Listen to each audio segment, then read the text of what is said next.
if you ever have a dream. And raise your hand again if you ever have a dream that you still want to achieve to this day. In fact, say I. Aye. If you've been there with me in 2005, you would have seen me achieve a dream. Here I am, wearing my white coat, and I have a degree on my shoulder that says MB, BCH, and BAO, medical doctor. So I have a designer clothes, wardrobe full of designer clothes and sports car in my garage, and I'm earning a pretty good living for someone my age. I mean, I'm living a dream.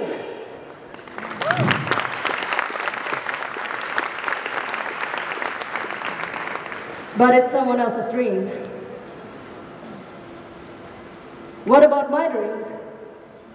Does it matter? And what was my dream? Let's go back to 1984 and find out what happened.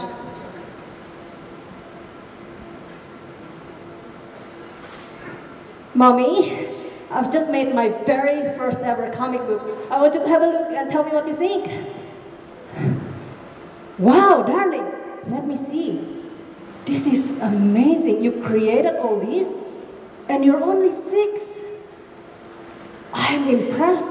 I think one day you are going to be world famous and this book is going to sell millions. My mother, she was very, very supportive. But things start to change as I grow up.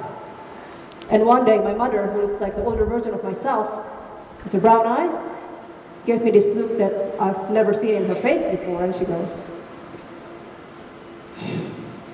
"My daughter, I understand how important it is, this whole comic book thing to you. You've been doing it for years, you show it to your friends, they cheer, it makes you feel good. But you have to understand that this is just a hobby. It's not going to be a career, or it's not going to earn you a living. You are 14, you have to start thinking of your future, what you want to do with the rest of your life. But you're so lucky, because myself and your dad have thought of a very good career path for you, to be a medical doctor. We're going to pay for your tuition. All you have to do is just ace the grades, get into med school. Can you do that to me?"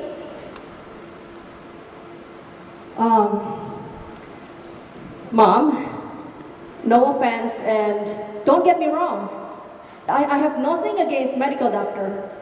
I mean, Dad is one, and he's well respected by everyone because of that. And that's why we're living very comfortably. I really appreciate that. But what I really want to do with my life is to become a successful comic book creator, a cartoonist like Walt Disney. You know that because I've been saying that since age 2. What's with the fuss? Vivian, I am sick and tired of this conversation. For so many years, you never ever listen to a word I say. Look, this time, if you don't get into med school, you are not my daughter anymore. Understand? End of discussions.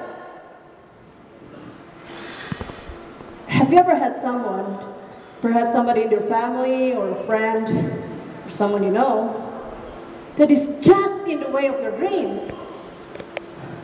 It reminds me of circus elephants. Circus elephant never tried to run away. You know why? Because they have been shackled down and chained in one place since the day they're born.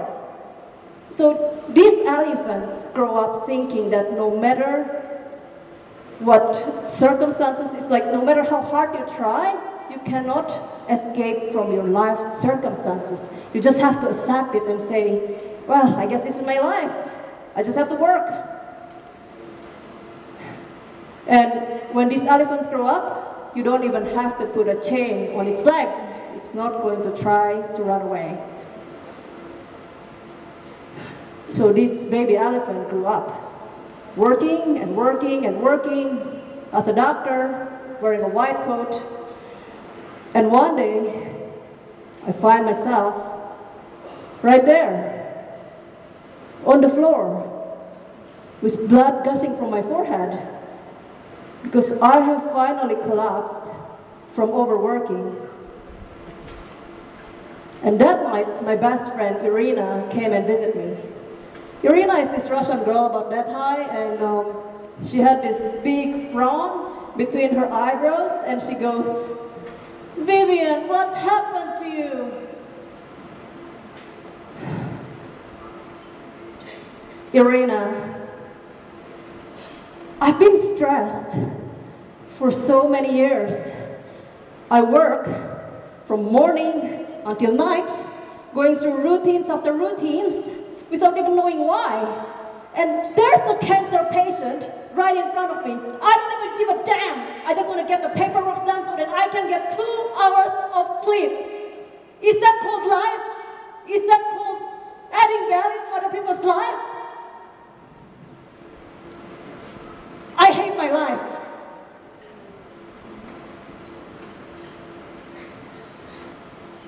Vivian, hey, do you remember that time when you and I, we sneaked into that event to see Paulo Coelho, our hero, the writer of The Alchemist?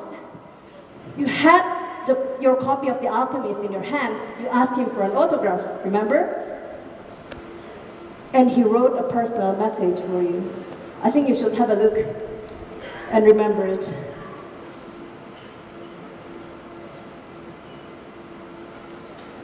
A personal message from Paulo, writer of The Alchemist, for me.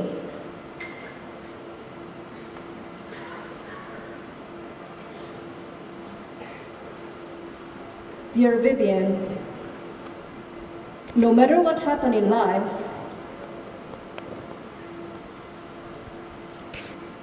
stay faithful to your dreams. Love, Paulo.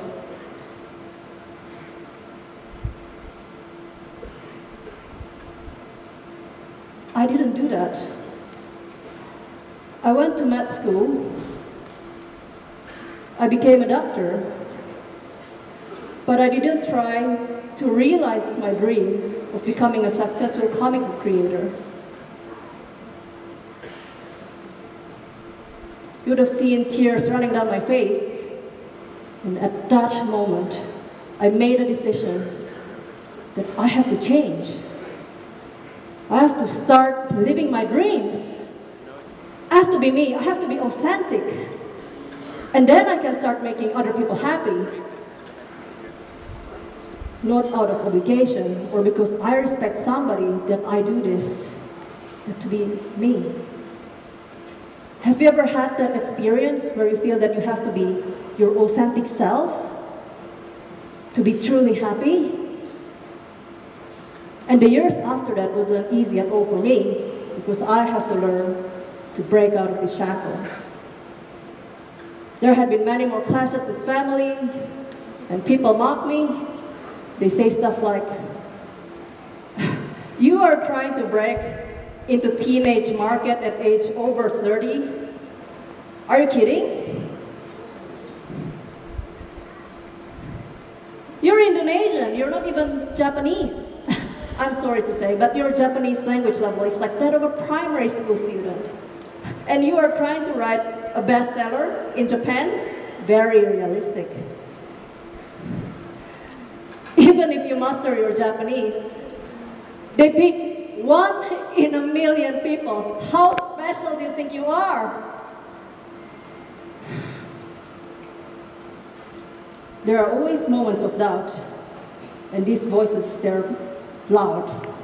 They're louder than this little voice inside of me that says, in Paulo's voice, no matter what happened in life, stay faithful to your dreams. And I did exactly that. And then, guess what happened? Little by little, things start to change. First, I start winning comics competitions. And the next thing, I got a job as an assistant and apprentice to a best-selling manga comic author. And then there comes a big turning point in my life when I finally made my professional debut as a comic book creator in Japan's one of the most prestigious and competitive magazines, Shonen Sunday. Wow! And suddenly I find myself rubbing shoulders with all these important people in the industry, and then I get all this media attention. I get like TV interview and then talk shows, and even Fortune magazine did a whole article about me. And they start calling me something new. Entrepreneur. What's that? No one's ever called me entrepreneur before. I guess they mean I'm a risk taker.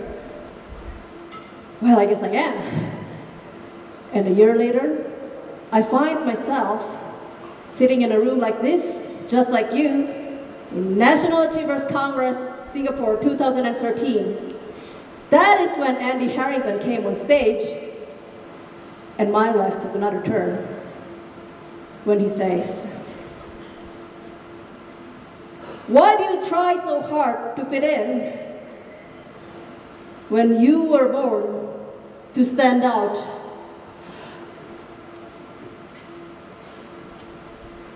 Wow. Maybe there are other people who are like me, who feel shackled down and chained by this invisible chain, and I can help them. I can help them achieve their dreams too.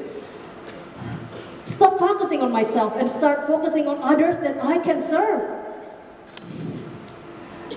And then I joined the Professional Speakers Academy, and I learned to connect to many people at the same time and help them achieve